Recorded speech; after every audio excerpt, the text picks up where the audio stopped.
hablar con el ministro del Tribunal de Apelaciones de Familia, Eduardo Cavalli, está con Jime a esta hora. ¿Cómo este hombre que rompe en 2 oportunidades las tobilleras? Entiendo que la mujer decía que esa custodia policial estorbaba su diario vivir, entorpecía su negocio, que era atender un kiosco. Pero ¿cómo podemos terminar en este desenlace sin responsabilidades? Adelante, Jime, te escuchamos atentamente. Que nos explique si hay una explicación posible, el ministro quien te acompaña del Tribunal de Apelaciones de Familia, por qué este hombre no fue preso habiendo rompido ya 2 veces sus tobilleras electrónicas. Gracias, Sole. Sí, aquí estamos desde el Palacio de los Tribunales, estamos ambos escuchando atentamente tu relato. Sí, como bien adelantabas, este femicidio que ocurrió ayer, muchas gracias entonces, Cavalli, por recibirnos, porque después de varias ocasiones de haberse roto la tobillera, este hombre por el desacato de lo sucedido no había ido preso. Bueno, la respuesta inicial que se me ocurre, es decir, la que corresponde, es que no fue preso porque no se le inició un proceso penal y se dispuso justamente eso, la prisión preventiva, por lo menos eso al inicio del proceso penal. El relato que hacía recién Soledad es correcto, es decir, la persona compareció ante la víctima, ante la justicia de familia. Sabemos que hubo una audiencia al día siguiente de la denuncia, que también trabajó un equipo de peritos y detectó que la situación era de altísimo riesgo y por lo tanto la juez el 4 de octubre, es decir, el 3 presentó la denuncia y el 4 de octubre ya se dispuso la colocación de tobillera. No sabemos por qué razón, pero la colocación se demoró unas 48 horas y en esas 48 horas la juez que intervino dispuso, me parece con muy buen criterio, la custodia policial hasta que se colocara la tobillera. Se coloca la tobillera y viene ese episodio de la rotura de las tobilleras. A medida que la justicia de familia se iba enterando de esa situación, se iba dando cuenta a Fiscalía de lo que estaba ocurriendo por la responsabilidad penal y se iban manteniendo las medidas. Y esas medidas se mantuvieron. De alguna manera la colega nos consta que en audiencia le exhortaba, porque la víctima nunca quiso tener custodia, pero le exhortó y le hizo ver la importancia de tener una custodia, más con la peligrosidad con que se venía demostrando el caso. Es decir, teníamos una pericia que demostraba que era justamente un caso de riesgo, de alto riesgo, y que además esta persona estaba desobedeciendo totalmente la autoridad del Estado, despreciando los derechos de la víctima y rompiendo las tobilleras. La primera vez que se conoce de esta rotura de tobillera, ¿este hombre no tendría que haber sido penado, de que haber ido preso? Según tengo entendido, la justicia de familia de inmediato dispuso la requisitoria de él y dispuso que la policía lo detuviera y por supuesto que se diera cuenta a Fiscalía. La requisitoria de la justicia de familia es a efectos de justamente de adoptar ese tipo de medidas para que no ocurriera el desenlace fatal que finalmente ocurrió. Y bueno, la víctima un poco en desacuerdo aceptó la custodia. Tenía una defensa que se le había proporcionado el Estado, que se insistió mucho en que aceptara esa custodia porque el riesgo que se corría era muy alto, pero a través de un escrito presentado con un abogado particular, constituyó un nuevo domicilio, es decir, aceptó un nuevo patrocinio y se pidió formalmente que se retirara la tobillera y dijo además en el escrito que consideraba que estaba siendo victimizada por ese tipo de acción, por tener una custodia. Perdón, dijo retirar la custodia, en realidad en retirar la custodia. Cuando se recibió el escrito se le volvió a insistir y no es que haya quedado desamparada. Según tengo entendido, la justicia de familia lo que dispuso es que si bien no podía continuar con la custodia, por la negativa de la señora, que se consideraba, según dijo ella, presa en el domicilio. También la otra información que manejaba Soledad es exacta, estaba afectando el emprendimiento comercial, un kiosco que tenía.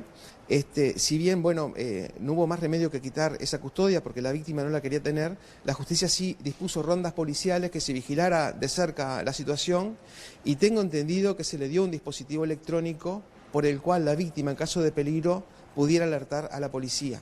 Lamentablemente no tenía el dispositivo electrónico con ella cuando sucedió el caso en la calle. Bien, escuchamos a Sole desde el estudio que quiere consultar también.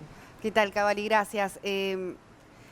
Lo que queremos preguntar también, porque no queda claro, es por qué, digamos, en definitiva, este hombre homicida, que luego Sí. se termina quitando la vida, se le da tantas oportunidades. A ver si se entiende. 2 veces rompe la tobillera, después es a la mujer a la que se le da la custodia.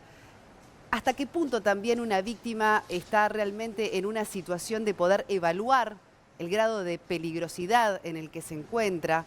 Habiendo tenido además una relación afectiva, vaya a saber uno de cuántos años con ese hombre. ¿Por qué hubo que pasar tantas instancias? Es decir, ¿por qué no se resuelve antes una situación como esta? En un hombre que está, bueno, cometiendo desacato de forma permanente. Exacto, yo comparto todo lo que se está diciendo, es así, no tendrían que pasar estas cosas. Quiero señalar que obviamente, ¿te imaginas cómo puede repercutir esto en la colega que trabajó en el caso, que me consta que lo hizo con el mayor esmero, de tener a una víctima a la que se le intentó proteger de todas maneras y que el resultado sea este? Es realmente frustrante. Y uno tiene que pensar fundamentalmente desde la perspectiva de la víctima, de la perspectiva de esta mujer, y tenemos que corregir cosas. Pero al hombre nunca le pasó nada, Cavalli, ¿se entiende? Entiendo. El hombre 2 veces rompe la tobillera, Pero, claro, y nunca le pasó nada. Y ahí ya tuvo que soportar la custodia policial, etcétera, etcétera. Exactamente. Yo esa respuesta no la puedo dar en este momento. Lo que sí me parece preocupante es que pasen estas cosas y que no se inicie un proceso penal. Es decir, ya ocurrió repetidas veces en el interior, incluso hubo una queja del señor ministro porque los jueces no procesábamos en circunstancias de que una mujer pidió reiteradamente que se le quitara la custodia, cuando en ese caso creo que eran ya 3 tobilleras las que se habían roto. Pero quiero dejar en claro que el Poder Judicial nada puede hacer si no hay un fiscal que le pide que se enjuicie a una persona.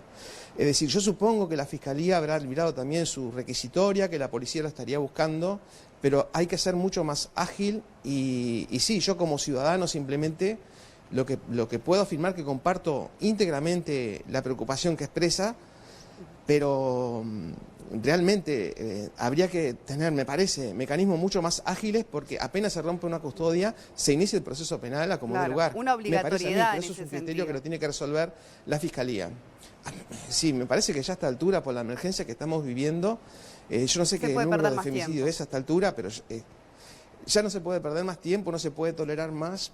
Me parece a mí, esto no lo digo como juez, lo digo como simple ciudadano, ¿cómo puede ser que alguien rompa una tobillera y bueno, que no haya de inmediato el inicio de un proceso penal? Capaz que lo quiso haber en este momento, que la Fiscalía fue muy diligente, no puedo estar hablando de cosas que no conozco, pero indudablemente hay que aceitar las cosas para intentar detener a este tipo de persona que se desacata de esa manera frente a una resolución judicial y afecta la vida, ¿verdad? Afecta a esta señora y afecta a los hijos.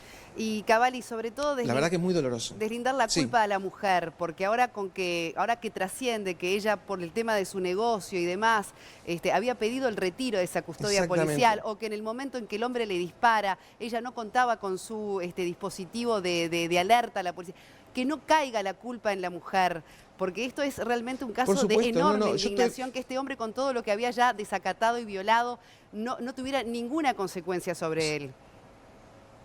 Soledad, yo quiero dejar algo en claro. Yo relaté cómo fueron los hechos, pero de ninguna manera esas palabras pueden ser interpretadas como es responsabilidad de la víctima, como seguramente capaz que a alguien se le puede ocurrir. Esta persona es una víctima de violencia de género.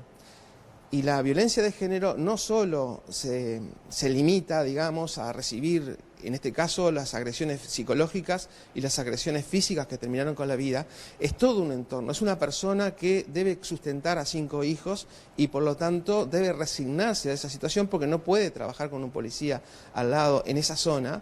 Y de ninguna manera se puede responsabilizar a la víctima de esto. Antes somos responsables todos los operadores del sistema, por supuesto, y la sociedad toda que tendría que de una vez por todas superar esta cuestión de la cultura patriarcal y no permitir de ninguna manera que vuelva a pasar.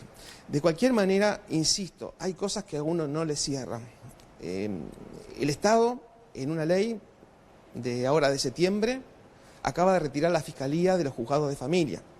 Es decir, no entiendo cuál es la razón, porque esto que te comento viene de la mano de lo que tú estabas expresando.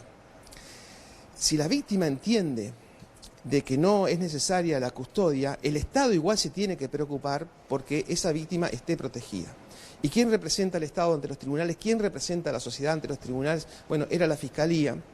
Entonces es una señal contradictoria. Yo advierto que hay cierta contradicción en decir, bueno, manifestamos tan preocupados por la violencia de género, pero ahora el resultado ha sido que la Fiscalía no puede estar en los procesos civiles.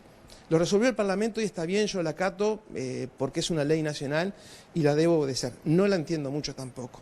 Tampoco entiendo algunas expresiones públicas que por todos lados, de que los jueces ponemos demasiadas tobilleras o que asignamos demasiadas custodias. La verdad que tendríamos que sentarnos a hablar y ver cómo es esto. Bueno, si hacen falta 800 o 1000 o 2000 tobilleras más, habrá que disponerlas. Si hace falta ser mucho más ágil en la colocación de las tobilleras y en reaccionar cuando se rompe una tobillera y no tolerar que eso ocurra y llamar a responsabilidad penal de inmediato a quien comete esa transgresión, a quien comete, a mi modo de ver, lo que es un delito de daño, un delito de atentado, un delito de desacato, porque todas esas figuras penales podrían configurarse en estas situaciones. Bueno, el Estado tiene que reaccionar, me parece a mí, de inmediato. No quiero atribuir responsabilidad a nadie, quiero pintar cómo veo yo la situación, pero indudablemente algo hay que hacer. Y te digo, hay señales contradictorias. Ahora resulta que retiramos a los fiscales de los juzgados de familia especializados. Quizás cuando estén funcionando los juzgados de violencia basada en género, que está la ley pero no está el dinero para instalarlos, porque creo que es un problema solamente presupuestal, de que por eso no están instalados, allí tengamos un fiscal y bueno, estas cosas se resuelvan mucho más ágilmente y haya una mejor comunicación. Eduardo Cavalli, muchísimas gracias, ministro del Tribunal de Apelaciones de Familia. No, gracias a ustedes. Por atendernos y también dar tu opinión en un caso tan indignante, tan sensible realmente para toda la sociedad.